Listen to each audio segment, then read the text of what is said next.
ಯೋರ್ದಾನ್ ನದಿಯಿಂದ ಮೇಲಕ್ಕೆ ಬಂದ ನಂತರ, ಆಕಾಶವು ತೆರೆದ ನಂತರ, ಪವಿತ್ರಾತ್ಮನು ಪಾರಿವಾಳದಂತೆ ಇಳಿದ ನಂತರ ಮತ್ತು ಆ ಸ್ವರ ಘೋಷಿಸಿದ ನಂತರ, ಇವನು ನನ್ನ ಪ್ರಿಯಪುತ್ರನು, ನಾನು ಅವನಿನಲ್ಲಿ ಸಂತೋಷಪಟ್ಟಿದ್ದೇನೆ. ಆ ಕ್ಷಣದ ನಂತರ ಯಾವ ಹರ್ಷೋತ್ಸವವೂ ಇರಲಿಲ್ಲ, ಯಾವ ಕಿರೀಟವೂ ಇರಲಿಲ್ಲ, ಯಾವ ಸಿಂಹಾಸನವೂ ಇರಲಿಲ್ಲ. ಅಲ್ಲಿ ಅರಣ್ಯವಿತ್ತು. ಆತ್ಮದ ಮೂಲಕ ಯೇಸು ಅರಣ್ಯಕ್ಕೆ ನಡೆಸಲ್ಪಟ್ಟನು, ಪರೀಕ್ಷಿಸಲ್ಪಡುವುದಕ್ಕಾಗಿ.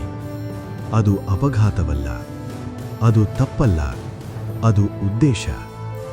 ನಿಶ್ಶಬ್ದದೊಳಗೆ, ಏಕಾಂತದೊಳಗೆ, ಒಣ ಭೂಮಿಯೊಳಗೆ ಮಾನವನು ತನ್ನ ಹೃದಯದೊಂದಿಗೆ ಮುಖಾಮುಖಿಯಾಗುವ ಸ್ಥಳಕ್ಕೆ. 40 ದಿನಗಳು, 40 ರಾತ್ರಿಗಳು, ಆಹಾರವಿಲ್ಲದೆ, ವಿಶ್ರಾಂತಿಯಿಲ್ಲದೆ.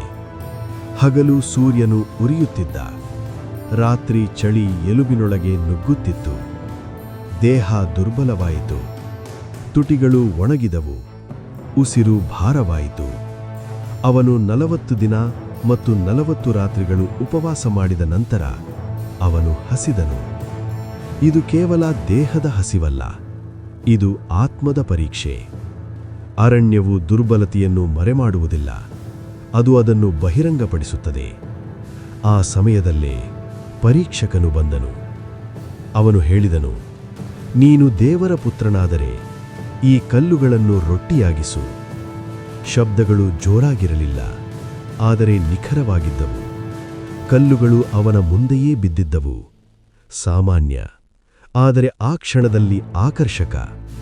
ಹಸಿವು ನಿಜವಾಗಿತ್ತು.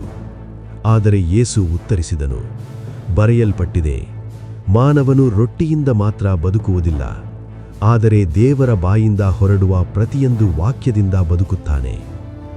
ದೇಹಕ್ಕೆ ಆಹಾರ ಬೇಕು, ಆದರೆ ಆತ್ಮಕ್ಕೆ ಸತ್ಯ ಬೇಕು. ಮೊದಲ ಪರೀಕ್ಷೆ ಮುಗಿಯಿತು. ಆಮೇಲೆ ಅವನನ್ನು ಪರಿಶುದ್ಧ ಪಟ್ಟಣಕ್ಕೆ ಕರೆದುಕೊಂಡು ಹೋದರು.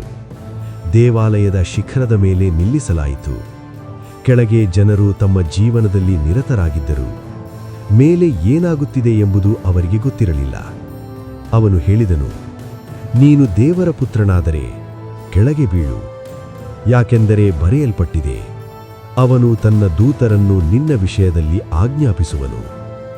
ಇದು ಶಕ್ತಿಯ ಪರೀಕ್ಷೆಯಲ್ಲ, ಇದು ವಿಶ್ವಾಸದ ಪರೀಕ್ಷೆ. ತಂದೆಯನ್ನು ಬಲವಂತಪಡಿಸುವಿಯಾ? ಆದರೆ ಯೇಸು ಶಾಂತವಾಗಿ ಹೇಳಿದರು, ಮತ್ತೆ ಬರೆಯಲ್ಪಟ್ಟಿದೆ, ನಿನ್ನ ದೇವರಾದ ಕರ್ತನನ್ನು ಪರೀಕ್ಷಿಸಬೇಡ. ನಿಜವಾದ ವಿಶ್ವಾಸ ಪ್ರದರ್ಶನ ಕೇಳುವುದಿಲ್ಲ. ಎತ್ತರವು ಅವನನ್ನು ಕಂಪಿಸಲಿಲ್ಲ. ಮತ್ತೆ ಅತಿ ಎತ್ತರದ ಬೆಟ್ಟಕ್ಕೆ.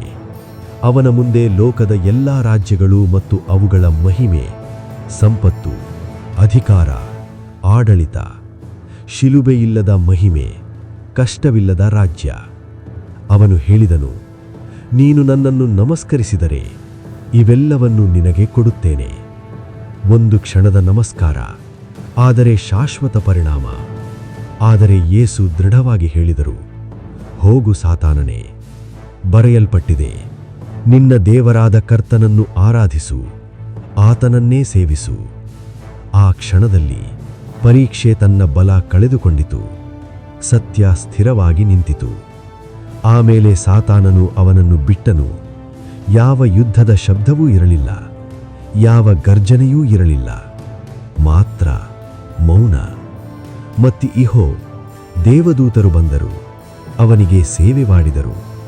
ಹಸಿವಿನ ಸ್ಥಳದಲ್ಲಿ ಶಕ್ತಿ, ಏಕಾಂತದ ಸ್ಥಳದಲ್ಲಿ ಸ್ವರ್ಗದ ಸಮೀಪತೆ. ವಿಜಯ ಜನರ ಮುಂದೆ ಆಗಲಿಲ್ಲ, ಅದು ಅರಣ್ಯದಲ್ಲಿ ಸಂಭವಿಸಿತು. ನಿಶ್ಶಬ್ದವಾಗಿ, ಆಜ್ಞಾಧಾರಿತೆಯಿಂದ, ವಾಕ್ಯದ ಮೂಲಕ. ಮತ್ತು ಆ ಅರಣ್ಯದಿಂದ ಅವನು ತನ್ನ ಕಾರ್ಯದ ಕಡೆ ನಡೆದುಕೊಂಡು ಹೋದನು, ಅಚಲವಾಗಿ, ಸ್ಥಿರವಾಗಿ, ನಂಬಿಕೆಯಿಂದ.